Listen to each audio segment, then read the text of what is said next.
my third video tutorial. Today, I will be teaching Excel for beginners. This is a revised version 2.0 Excel for beginners. Let's start. We have here a blank Excel file. First, you need to be familiar with the layout. This is what we call the tabs. The Home tab, Insert, Page Layout tab, Formulas, Data, Review, and the View tab. Below the tab is what we call the ribbons. Ribbons are divided into groups. Example, under the Home tab, we have the ribbon group for clipboard, font, alignment, number, styles, cell, and editing. And then, this is what we call a command. A cut, copy, crop text, merge center. Those are code commands inside the ribbon. When you click a command button, it will perform an action. Example, we place our cursor here and then we click the fill color command button. So what happens is it performs an action. You will also notice that some of the group has a launch button. Example, under the Home tab, we have the alignment group. It has a launch button. As you click the launch button, you will see more command options. For those group with no launch button, like the styles group, this simply means that all the commands is already included in the group. Before we proceed, let's have a quick recap. So we already learned about the tabs, the ribbons, the group, the command, and the launch button. So next, we will talk about a sheet. For example, this is a sheet and its name is Sheet 1. A sheet can also be called a worksheet or a spreadsheet. A group of sheet or a group of worksheet like Sheet 1, Sheet 2, Sheet 3 is called a workbook. Now, we will discuss about columns and rows. But first, I will zoom in to enlarge our spreadsheet so that we will see more clearly the columns and the rows. These are the columns. Columns is represented in letter. This is column A, column B, column C, column D, etc. While rows is represented by numbers. This is row 1, row 2, row 3, row 4, row 5, etc.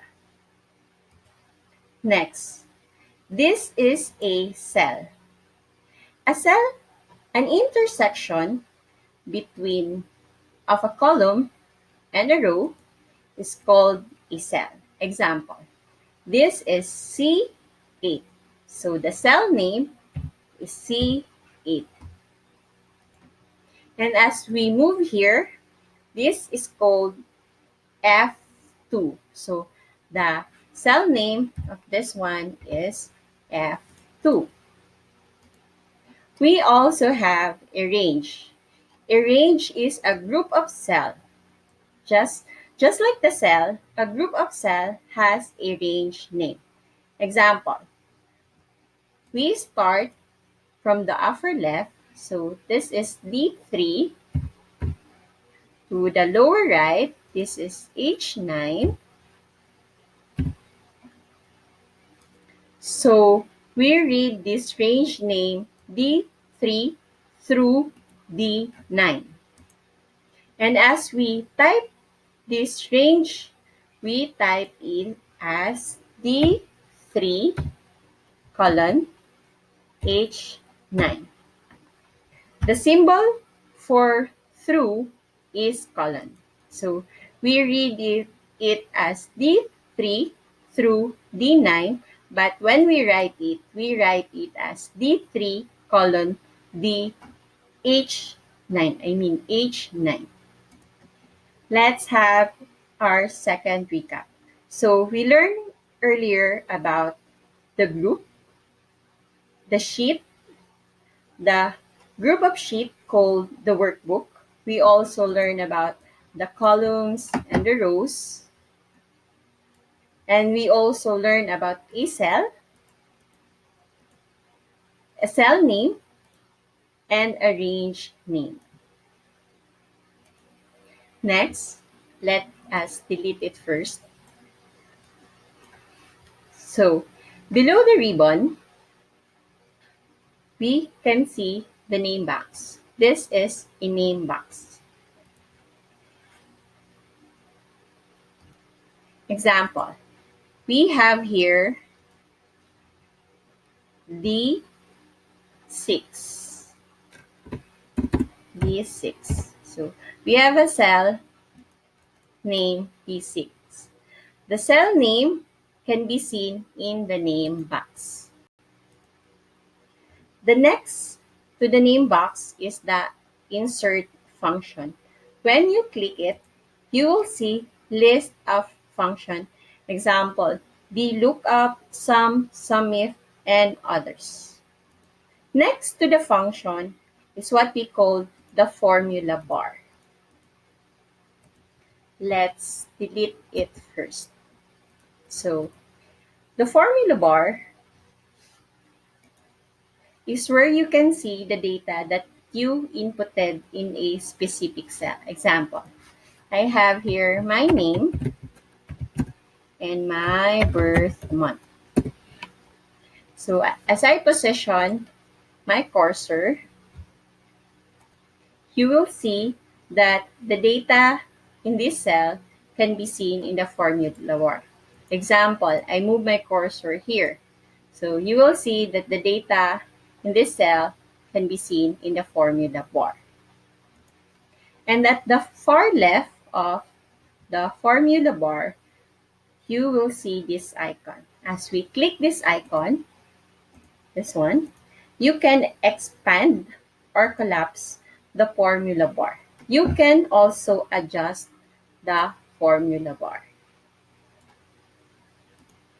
Adjusting the formula bar is usually used when you have a long data in a specific cell.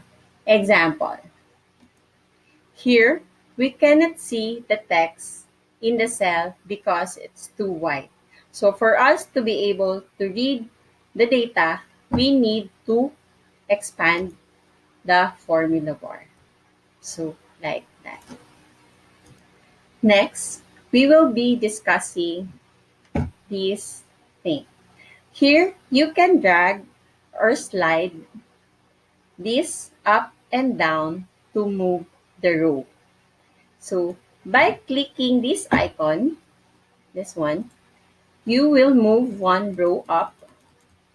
And this one, as you click this one, you will move one row down.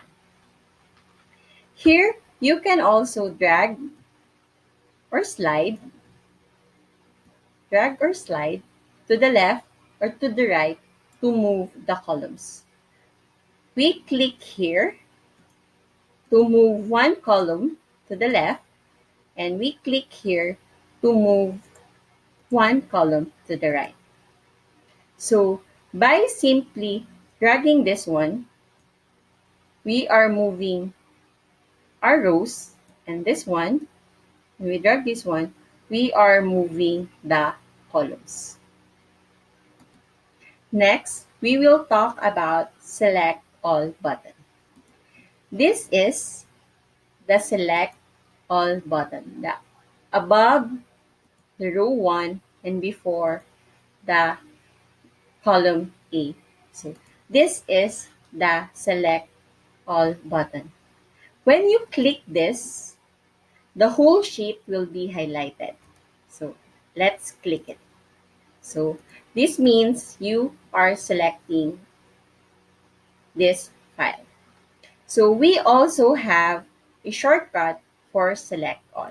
So what we do, we simply click Control A. So it also performs a select all command. The select all button is usually used when we want to copy the whole spreadsheet. So that's the purpose of the select all button.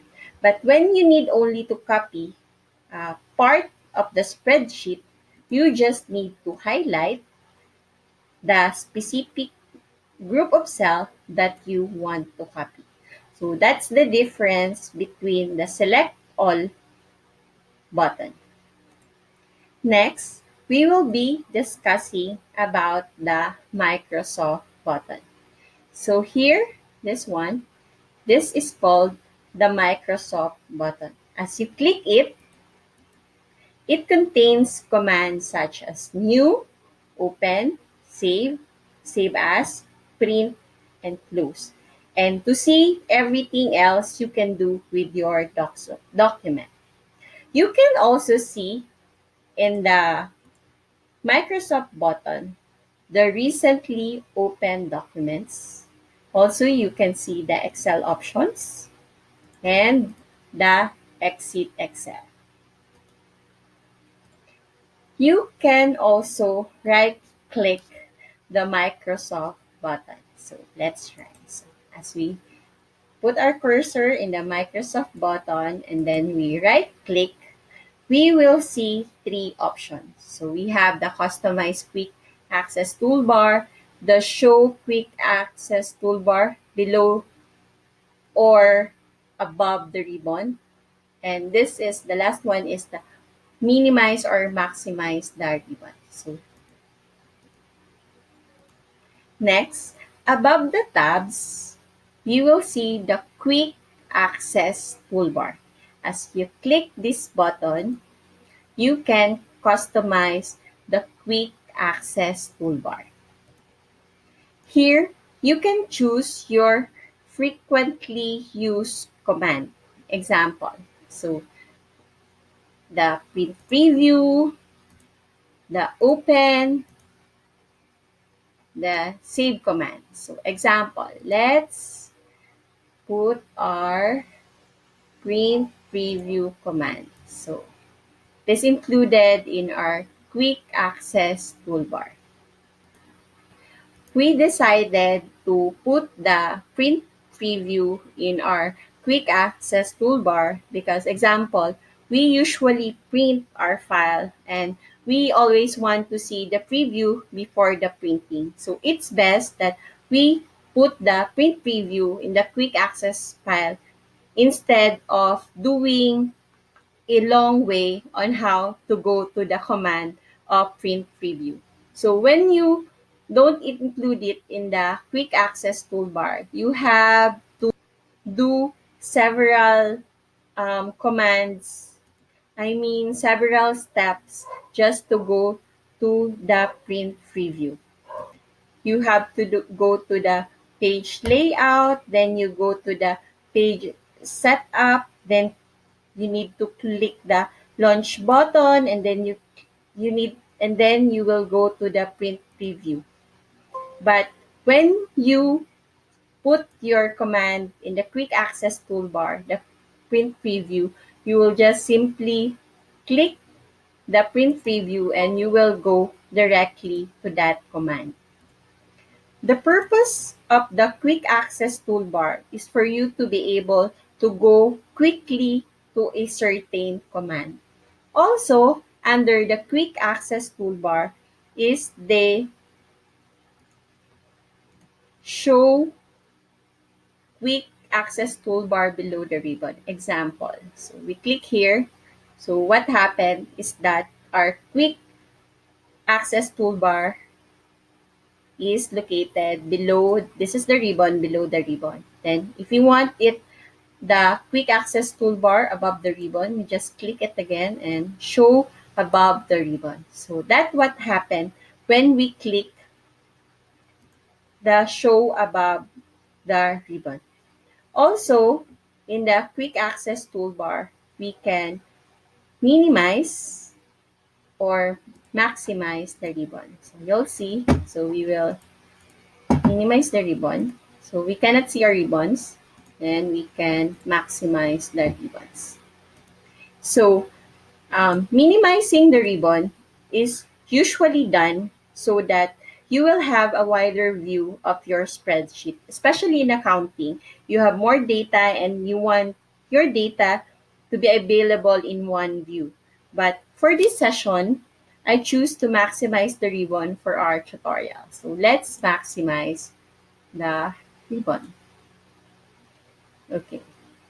We also have a shortcut to minimize and maximize the ribbon without going to the custom quick access toolbar. So how to do it to minimize or maximize our ribbons, we just double click any of the tools. Example, double click the home tab, double click, double click.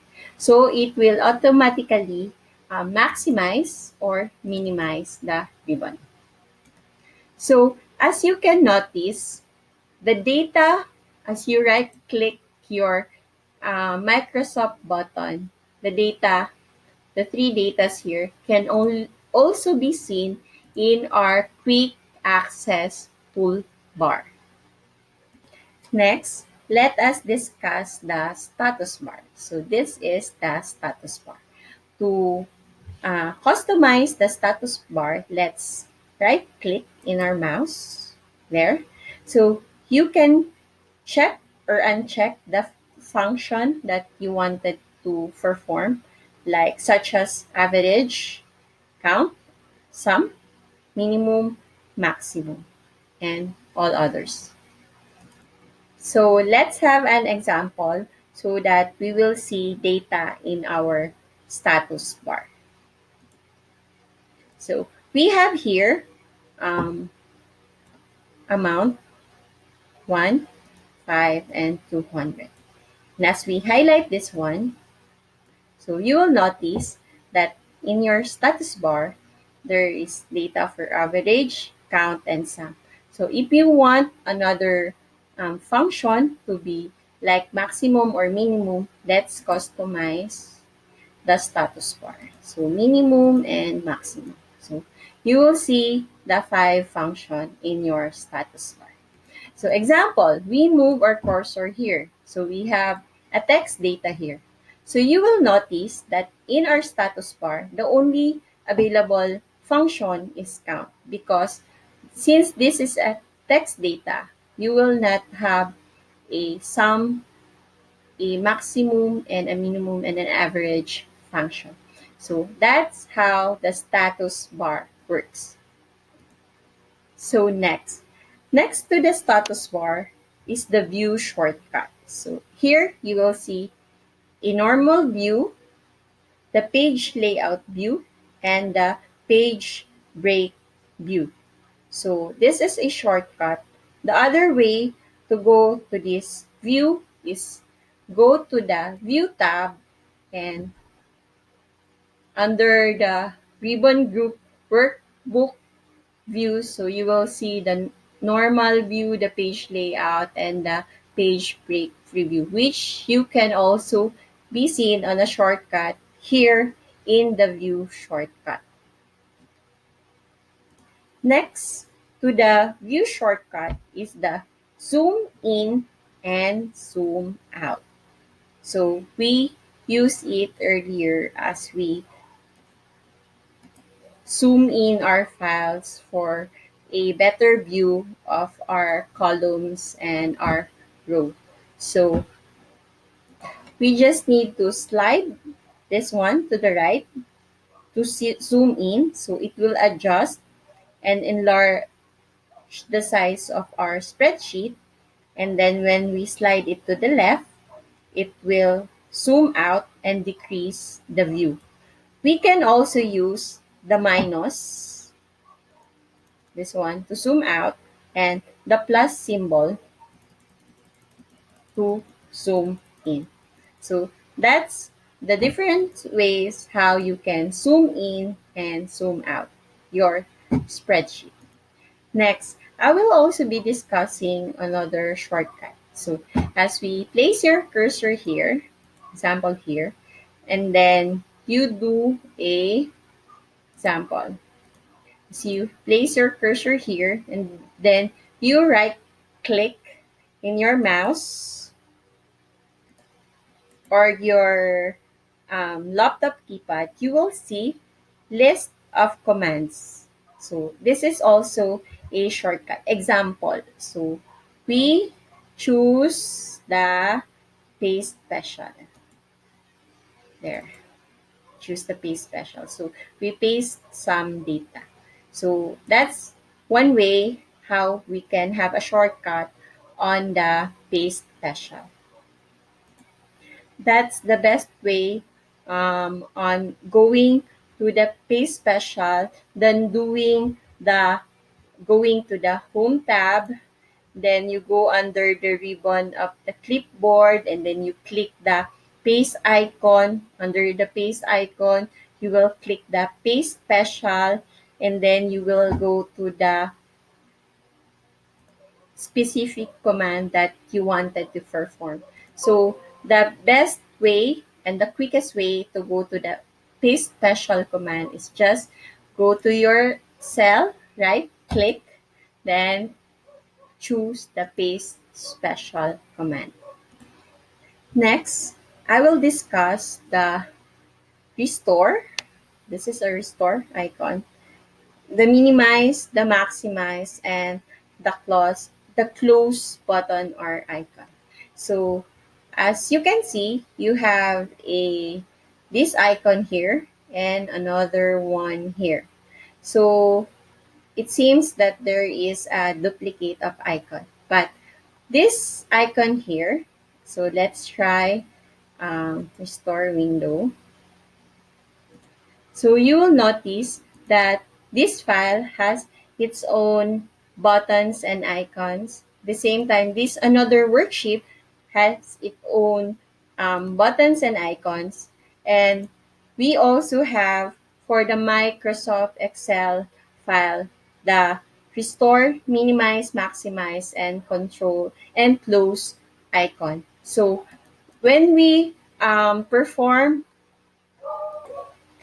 the and click the icons here like this one, so like that one, so it will perform the function in this specific worksheet. So when we click the icons under this worksheet, so like this one, like that, so it will also perform in that specific worksheet. So there is an icon for specific worksheet, buttons and icons for specific worksheet, and also there is a the same icons in the Microsoft Excel file. So for the whole Microsoft Excel file. So next, I will discuss about add new sheet. So this is our spreadsheet. So this icon, when we click this one, so it will insert a new spreadsheet. So let's delete it. So we just have an example. Also, you can right click from any of these sheets. So you place it here, then you right click, then you will see a list of commands like insert new sheet, delete the sheet, rename, move, copy the sheet, and other all functions. So when you will use this one for if you want a new sheet, you want to delete or rename other sheets. So that's the purpose of this one. So let's have our third recap. So we learned earlier about the name box, the function, the formula bar. We also learn moving the rows and the columns. And we learn about selecting all button. We also learn about the Microsoft button here, where we can choose a command. So we also learn how to customize our quick access toolbar. We also learn about our status bar, the view shortcut, and the zoom in, zoom out. We also learn that when we right click in our cell, we also have list, a shortcut to go to some list of commands. We also learn about the icons, minimize, maximize, restore, and close. And we also learn that by going here and clicking this icon here, we can insert a new sheet, and we can also perform other function or command for our spreadsheets. Next, we have here a worksheet. So I already inputted some of the datas in this sheet. So in you will see in row 1, that's the title of my file. So this is my friends list. So in row 2, you can see my header. So I have my header for my name, age, and address. I have entered in the cell, data in cell A1. I type friends list. But as you can see, you cannot read the whole data inputted in this cell. So that's friends list, but you can only see friends L in the cell. But you can read it um, completely in the formula bar. But as you check the cell, you can not read the whole text because the text is too wide. So for us to be able to completely read the whole text, so we need to adjust the width of our column. So how do we do that? So we have two ways on adjusting the width of our column. So one way is by putting the mouse. So this is our mouse. We put it, this is column A, between column A and column B. So as we put it here, you will see that my cursor from last sign, my cursor looks like a double-sided arrow. So this one, so double-sided arrow. So when you see that, my cursor looks like a double-sided arrow. So now you can click it and drag. There you go. So you click and drag. So example, in column B, as the data should be as of May 16. So I just put my cursor above the column B. So my cursor should be look like a double-sided arrow. Then I click, then I drag. Click and I drag. So that's how we can change the width of our column. So there is also another way to um, change the width of our column. Example. So let's undo this one. So let's undo this one. So the other way to do it is that just like we do earlier, we position our mouse between the column A and column B. So then we will see that our cursor look like a double-sided arrow. So this time, we will not click and drag. Instead, when we see that double-sided arrow, we just simply double-click without dragging. Double-click, like this one. Double-click and double-click. So by doing that, it will auto-adjust the width of our column.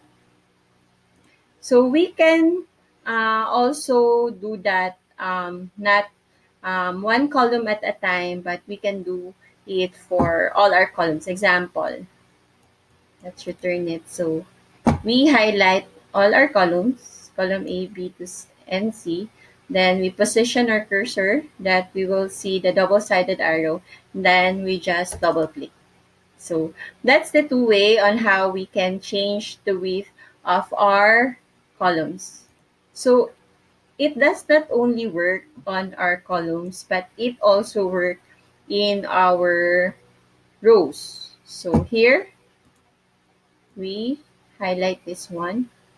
Then we want to manually change the height of our row. So we see this one, the double-sided arrow. Then we manually drag it. So it will adjust. So there. So there. It will adjust. So we drag it, it will adjust. Or we can do the automatic. We will not drag, but instead we highlight the rows. Then we look for the double-sided arrow. Then we double click and it auto adjust. Next, I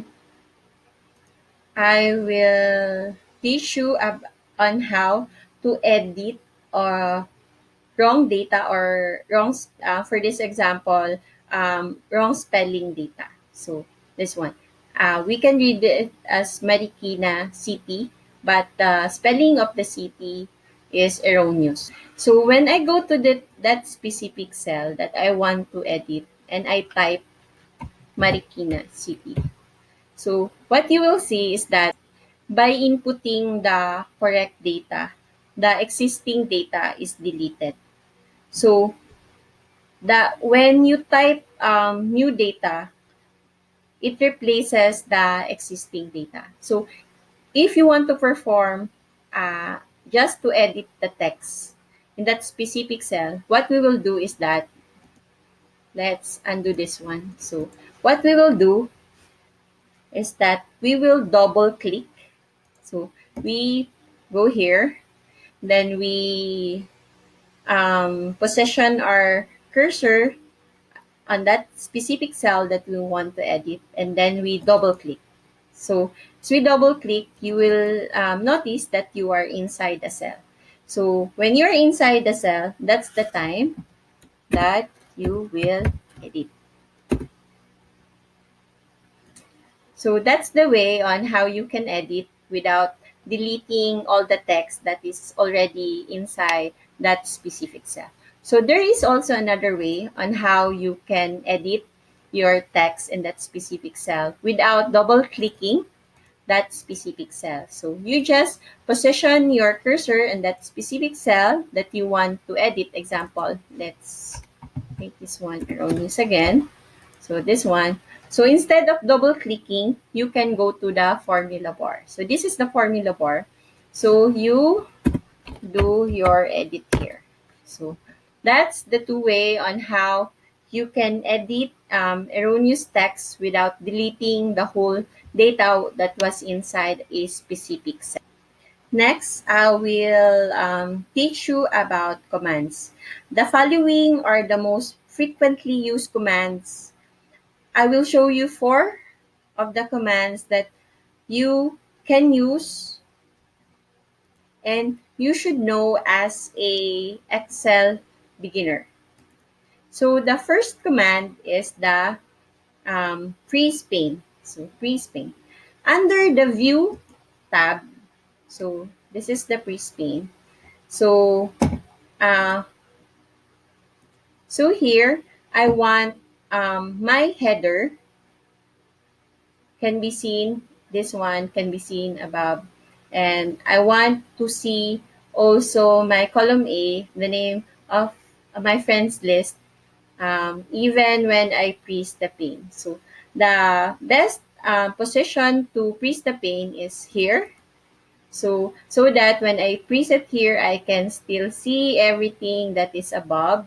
And I can see also the name, which is here left. So let's freeze pane. So position the cursor to that specific cell and then go to the view tab and then freeze pane. So Here you will notice that even though I go further, right, I can still see my friend's name, and we go back. So, and even when I go further down, I can still see my header. So that's the purpose of the crease paint. Next, the filter. So the filter command is under the data tab. So here, so this is data tab and this is the filter command. So the best place to position the filter command is here in row 2. So this is my header. So I will put the filter command. So filter command is very important, especially in accounting or if you have huge amount of data for checking. So this will be a great help for you to learn this command. So in my example, I will look into my friends I want to check who is the 20 years old. So example, I will use the filter, then I will select 20. So here. So I can check here through the filter command that my friend Jaren is 20 years old. So because filter the age column with 20. So the next command is, let's bring it back. So the next command is the sort. So sort.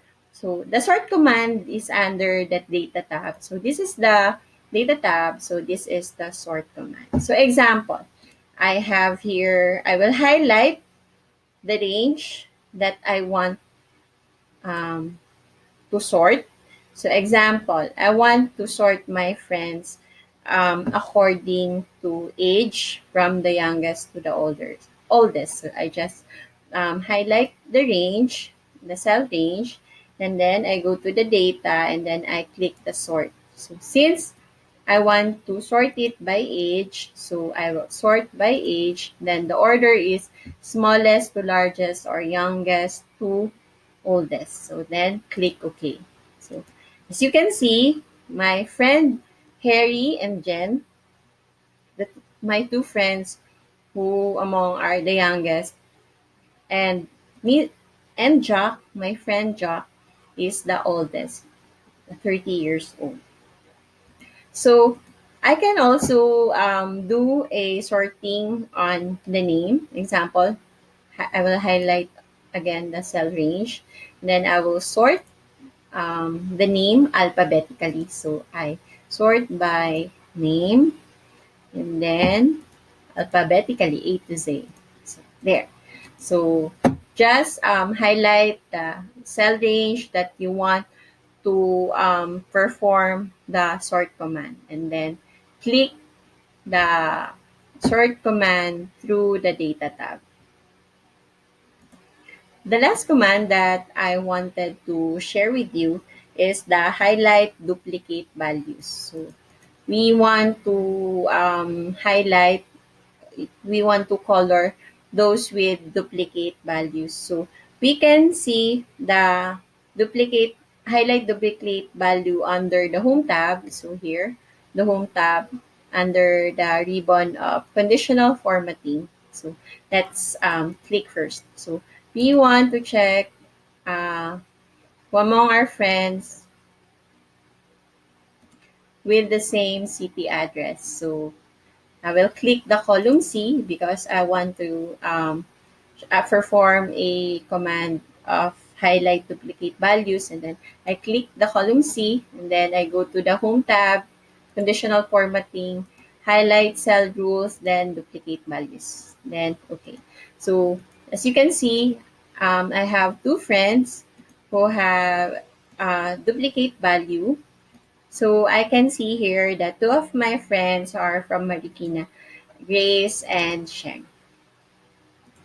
We are on the last part of our video tutorial. Lastly, I will discuss with you some of the most popular function.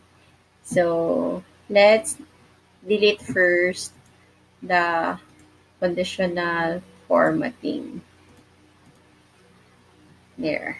So we will be using the function upper, lower, and proper functions. So upper, lower, and proper function. So here, um, I want all my names to be all in capital letters. So what I will just do is I will do the function. So you can do it here. You can click here, the function. Then you will look for the function upper.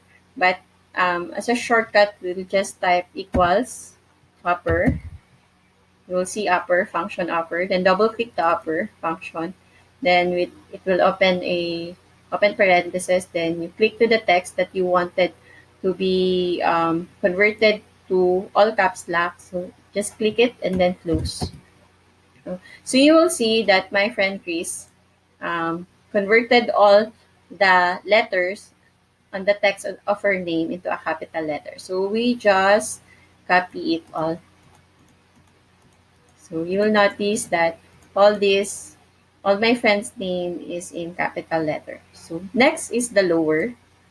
So the same how we do the function upper. So we just type equals lower. Then we click the function lower. Then um, open parenthesis automatically. So we click the cell that we want to all text to become small letter. Then we close. So oh, we try the name. So there. So you will notice that um, my friend's name converted all to small letters. So we will also try the function proper. So equals proper. So here, the address. Then we close it here. So the proper function convert the text first letter of each word into a capital letter and all others small letters. So you can see that Manila, the first word, and the second word city has the capital letter, the M and the C, while others, all other text is in small letter. So that's it. So I have the last three more functions. So I'll be discussing you about the len, left function, and right function. So what is len? Len function is it will count all the characters. Example here, will count all the characters, including the letters, even if that's a number or even if it's a space. So example equals len. Double click, then you go here, then close. So you can see, so Manila City is 11 digits. So Manila is 6, we have space 1, we have the city 4, so that total to 11. So in Marikina City, example in Marikina, it is 8, Marikina plus 1, the space, so total 9 plus 4, the city. So the total number of characters is 13. So let's try the function left. So the function left, if you want the data from the start, so example, I want to have a code of their addresses. So I want the code to be the first 5 characters of the address. So equals left. I will click the left, click the cell, then close. Sorry. Click the cell, then comma. So I want my code, my address code to have the 5 letters, first 5 letters. So I type 5. So, okay, let's try it again. Equals left. Then we click the cell, comma, 5. So the first 5 letter, then we close it. So here, you can see Manila, the first 5 letter is Manil, and the Marikina is the first 5 letter is Marie. So that's, I want to make a code for my address code. So next is, lastly, we will use the right.